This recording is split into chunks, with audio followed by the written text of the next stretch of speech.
Okay, another collection video, ahoy, thanks for tuning in.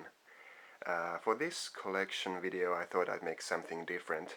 I would not feature just all my games for one console, but this is for 5 different consoles. But don't worry, this won't be that long. I only have a few games for these tough luck consoles, these machines that didn't have their fair share of success. First up, Vectrex. Now if you haven't watched my previous Vectrex video portraying the machine, you should do that now. Then come back here. But I have had a few new Vectrex games. Starship, aka Star Trek, is featured in the first video, as well as Soccer Football and Clean Sweep. But I also got Spike, which is a platforming game and was something really special back in the day because it had digitized speech. It's really crude and funny, and they only have a few voice samples. But check out, just type in Vectrex Spike and check out another video about it. You can hear the quite funny sounds, voices, but this was really unique back in the day. And Berserk, this maze shoot 'em up game. Well, I only have five games for the Vectrex, but all in all there were like 20 plus games for it. So I thought if I can get the more rarer games, I could collect these all, because the whole collection would be so small that it's quite feasible to collect. And Vectrex really appeals to me. I really like the graphics of it. Then I do have, well, I have a Neo-Geo arcade machine, as well as a Neo-Geo home machine, the AES for short. But they also, SNK also made a Neo-Geo Pocket, Neo-Geo Pocket Color machines. This is one of the better games for the machine. Metal Slug First Mission. There was also a second Metal Slug made for it. Also, like the big brother, the Pocket, Neo-Geo Pocket had a lot of fighting games and stuff like that. But I guess my favorite games for the machine are the Metal Slug games. This is actually the only one I have with a box and instructions, so this is the only one I count as having. I have several loose cartridges as well, but I don't put them on display in my room. Also, another incarnation of the Neo-Geo is the Neo-Geo CD. Now, the original Neo-Geo game cartridges were really expensive, like $200–300, and even more so afterwards when their short print run was sold out. The Neo-Geo CD tackled one of these problems because the games were plentiful and cheap, but also the loading times were terrible. These are practically unplayable, but well, I guess you can get some enjoyment out of them. They really look and sound good, especially sound good because the Neo-Geo CD had better music than the cartridge counterparts. Nowadays it's really common to have a limited edition of a game for the PS3 or 360, but back in these days this was really rare, and this is the collector's edition of Art of Fighting 3, the best game in the series. Let's see what this has. First of all, the game CD. Here it is. This is nothing special, and also there is this extra box here. Let's open this up with one hand. Oh, there we go. And we have an art book. Really cool. Like I said, standard practice these days, but really something special. In the late 90s when this came out. Also, we have here some stickers. Let me get them out.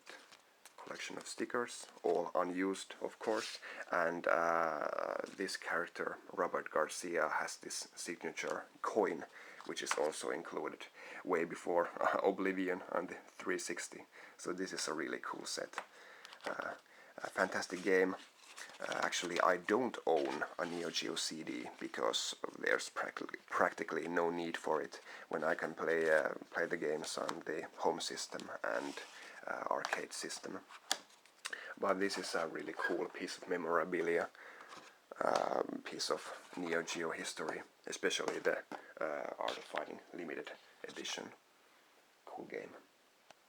And then onto Jaguar. Now I know there are a lot of people who probably think that Jaguar is the bomb, and it really is better, a better machine than its reputation warrants. I only have a few games for it, but all in all I think there was like 60 or 70 games released for it, but I guess here I have probably 3 of the best. First of all, the first Alien vs Predator. This was actually done by the same team that made the PC games, which are, well, considerably better, but the original Jaguar version has really cool atmosphere and was and still is the best game for the Jaguar. Rayman, well, before it was ported to PlayStation 1 and Sega Saturn, this was really a tour de force for the Jaguar. A beautiful, original and exclusive 2D platformer. Probably the best graphics on the Jaguar altogether. It's such beautiful 2D graphics. You should check it out. If not on the Jaguar, then on the PlayStation 1, for example. Then Tempest 2000, a new version of a classic game, and one of the key games on the Jaguar as well. I think Tempest is somewhat limited to my tastes. I prefer my shooters scrolling, but there's great fun to be had here. Then the Jaguar also had a CD add-on. I'll probably make a video later that in which I present all my consoles, but this is just the games. Blue Lightning and VidGrid. These actually came with the Sega Jaguar CD add-on. Came with the package. Blue Lightning is quite mediocre shoot 'em up, flying shooting game, and VidGrid is basically a puzzle with with the puzzle being moving music video that is really poor quality. But these were freebies for the Jaguar CD. Not that the Jaguar CD had that many good games. And finally, I have here Tempest 3000 for the Nuon. Now, Jeff Minter, the guy who made the Tempest games and has the Lamasoft off-the-wall video game developer company, has had really poor luck with the console of choice. First up, he made the Tempest 2000 for the Jaguar, and now Tempest 3000 for the Nuon. That's right, you probably haven't heard about it. It actually is a DVD player that had gaming capabilities, and they played games that had that were designed for the Nuon. There's the logo. I actually haven't played this because I don't have a Nuon. Really have to. They were only released in the United States. Really have to buy one and get it shipped here to Finland so I can play this game. They say it's the best in the series and a really good shoot 'em up. I really have to test this. But I got this from eBay because it's by far the best games for the Nuon, and I've heard good things about it, so it's a cool game to own. Well, that's my video of poorly received gaming consoles, or maybe consoles that were better than they deserved to go down with, but were actually better. And next up, I think I will do something more contemporary, maybe Xbox 360. But thanks for watching this video. Bye.